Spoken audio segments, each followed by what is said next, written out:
Hoje eu quero conversar com você que não começou ainda a criar jogos ou está começando muito devagar, e eu quero tentar convencer você de que você tem que acelerar e que a hora de você começar a criar jogos é agora, não tem mais por que você ficar esperando. Então, pensando em como convencer você, eu reuni algumas desculpas que você pode estar se dando consciente ou inconscientemente. Inconscientemente seriam coisas que você tem na cabeça, mas você não percebeu ainda. Então, quem sabe esse vídeo te ajude a perceber essas coisas e a corrigir esses erros para que você comece a produzir com mais velocidade. A primeira desculpa de quem ainda não começou a fazer jogos ou está fazendo muito devagar, começando a estudar muito lento, produzindo muito lento, é a mais clássica, né?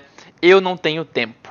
Eu não tenho tempo é clássico e raramente é verdade. Tem um aluno que está inscrito em 3 cursos meus. Até então ele trabalhava de manhã e de tarde e fazia faculdade à noite, e ele ainda assim conseguiu começar a produzir um jogo com expectativa de lançar na Steam daqui a alguns meses, e também conseguiu pegar um serviço de trabalho de programação que exigia dele 1 hora por dia. Um cara que, veja bem, já trabalhava de manhã, de tarde e fazia faculdade à noite. Essa é a pessoa mais sem tempo possível. Você vai colocar mais o que aí? Você vai encaixar mais o que? Ele poderia muito bem dizer, ah não, eu já trabalho, já estudo, é muito complicado para mim. Mas não, ele está indo atrás de já começar a trabalhar com isso, e você deveria fazer o mesmo. Pensa bem, deve existir alguma coisa na sua rotina que você pode cortar fora.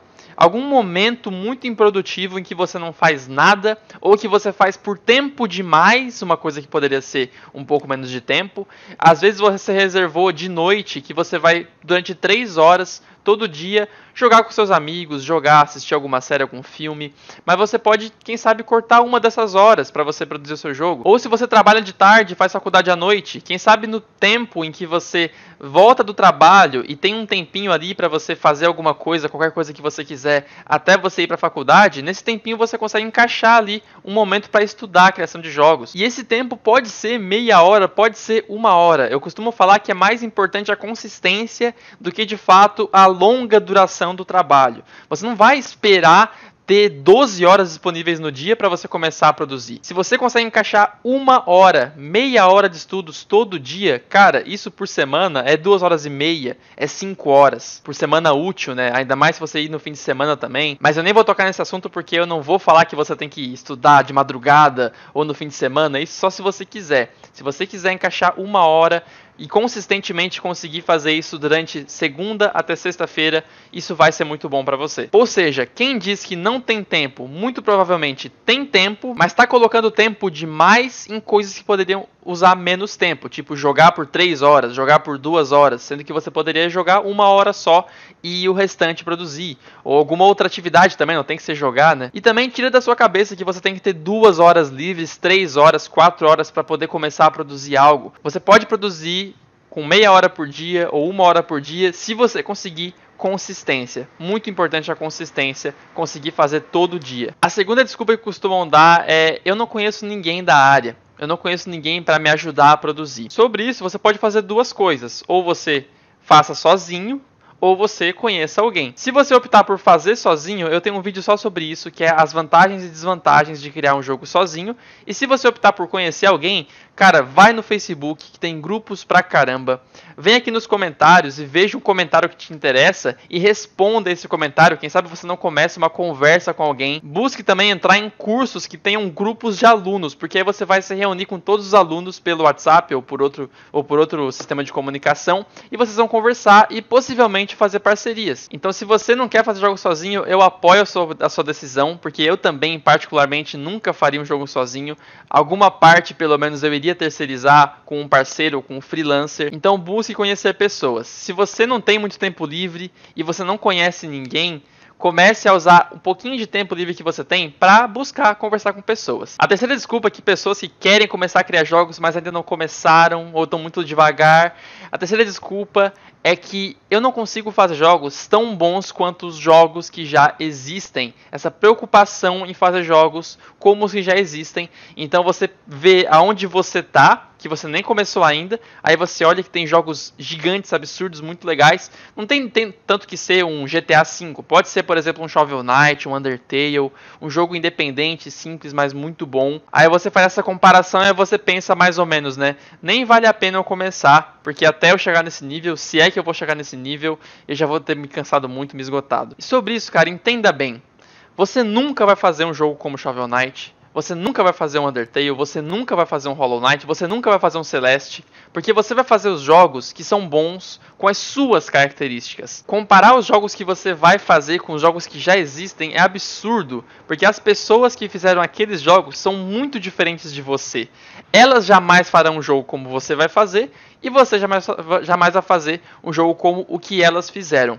Eu tô falando isso numa parte assim de jogo mesmo. Você nunca vai pensar, por exemplo, em um jogo exatamente como o Shovel Knight é, porque o Shovel Knight só poderia ser pensado por aquelas pessoas. Porque as pessoas têm várias características únicas que diferem elas das outras pessoas. Então aquela equipe apenas poderia fazer o Shovel Knight. Se você tivesse uma ideia de jogo retrô, que tenha uma linha parecida com Shovel Knight, o seu jogo seria diferente, porque você é diferente daquelas pessoas. Então eu tô falando de jogo diferente, o jogo vai ser diferente. Mas agora em questão de qualidade. Cara, qualidade é extremamente subjetivo. Você vai deixar um fator subjetivo deixar você parado sem fazer jogos? Eu, por exemplo, gosto mais de Hollow Knight, um jogo independente, que Super Metroid, e que Metroid Prime, e que Castlevania Symphony of the Night. Alguém vai me xingar por isso? Por ser um jogo que algumas pessoas poderão dizer que não é melhor, ou que não é do nível daqueles jogos? Existem muitos jogos independentes que são claramente mais simples que muitos jogos AAA de empresas gigantes, e que eu gosto mais. E tem pessoas que gostam mais daqueles jogos do que os independentes que eu gosto. É extremamente subjetivo, é opinião. Então veja como isso é bobo você deixar isso impedir você de começar a criar jogos. E um outro fator importante é que você não começar a criar jogos ou estudar muito pouco criação de jogos porque você pensa isso, que você não vai criar jogos tão bons quanto X, quanto Y. Se você fizer isso, aí sim é que você vai concretizar esse pensamento. Você nem vai dar a chance de testar se isso realmente é verdade. Porque, ora, se você pensa que não vai criar nenhum jogo tão bom quanto o jogo X, aí você não começa a criar jogos, concretizou o negócio. Porque você não vai criar jogos, então é claro que você não vai fazer jogos tão bons quanto o jogo X. Mas se você esquecer isso e começar a fazer mesmo assim, mesmo que você ainda sinta que os seus jogos não são tão bons quanto aquele lá, isso não importa. Porque eu tenho certeza que algum jogador vai achar o seu jogo melhor do que algum jogo lá que você acha muito melhor que o seu. Então, cara, a hora de começar é agora. Ache um espacinho na sua agenda lotada, encaixa ali meia hora, uma hora que seja para estudar.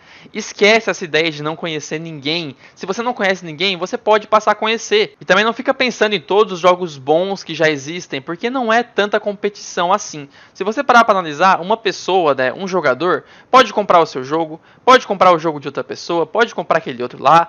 E se não for jogo pago, ela pode jogar gratuitamente, né, o seu jogo, o outro jogo. Então não é uma competição, porque a competição é aquela coisa que a pessoa tem que escolher entre um ou outro. Só que a pessoa pode jogar todos se ela quiser. Então, se realmente existem jogos melhores que o seu, quem liga? E também quem é que vai poder provar que seu jogo é pior que o outro lá, porque é muito subjetivo, entendeu? Então essa é a mensagem, cara. Começa já, não tem por que ficar esperando mais. E se você quer começar bem, tá em dúvida sobre que motor escolher, que jogo criar, cara, baixa esse book aqui, os 5 passos simples para criar games. Eu reuni 5 passos que eu aprendi por ter desistido em um momento da minha vida. Eu desisti de criar jogos, mas depois eu voltei. E eu vi que quando eu voltei, eu apliquei 5 coisas muito importantes que estão nesse book. E é gratuito, só você ir lá e baixar. E também se inscreve aqui no canal. E agora também, deixa um comentário, aproveita que você acabou de ver o vídeo e comenta aí o que você achou, se esse vídeo te ajudou com alguma coisa. E muito obrigado por assistir até aqui. E até o próximo vídeo.